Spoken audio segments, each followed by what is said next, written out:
पकड़े ना सारे। हाँ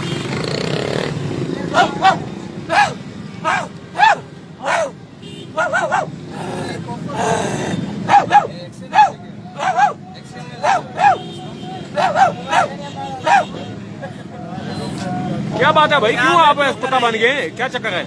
आपको पता है कि हमारे सागर में भी एक वाकया हुआ था कि एक गरीब बच्चे को कुत्ते ने काटा था और कुत्ते के काटने की वजह से उसको बर वक्त वैक्सीन नहीं मिली थी और बच्चा मर गया था।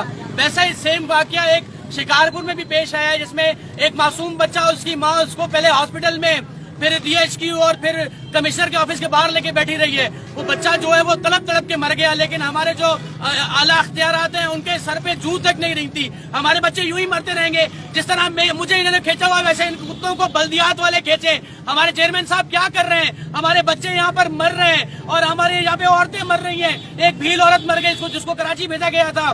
लालू बच्चा यहाँ का था, वो भी मर गया। कि हमारे बच्चे यूं मरने के लिए हैं? अगर किसी अमीर के बच्चे को काट ले उसके लिए सब कुछ मौजूद है, उसके लिए एयर एम्बुलेंस भी आ जाती है, उसके लिए डॉक्टर्स का पैदल बन जाता है, लेकिन गरीब का बच्चा तड़पता रहेगा, मरता रहेगा। तो आज मैंने जो एहतजाज किया है इसका मकसद सिर्फ यही है कि अल्लाह को मानो, हमारे बच्चों से हमारे बच्चों को इन कुत्तों से बचाओ। इन कुत्तों को जैसे मुझे रस्सियां डली हुई है वैसे इन कुत्तों को रस्सियां डालो, इन कुत्तों को मारो, कहीं भी करो, लेकिन हमारे बच्चों को बचाओ। और हमारे जो हॉस्पिटल है उनके अंदर वैक्सीन दो, ताकि अगर खुदा ना खासा कोई कुत्ता काट दे कम से कम उसको वैक्सीन तो लग जाए, कोई बच्चा तो बच जाए, वरना हम यूं ही मरते रहेंगे हमेशा।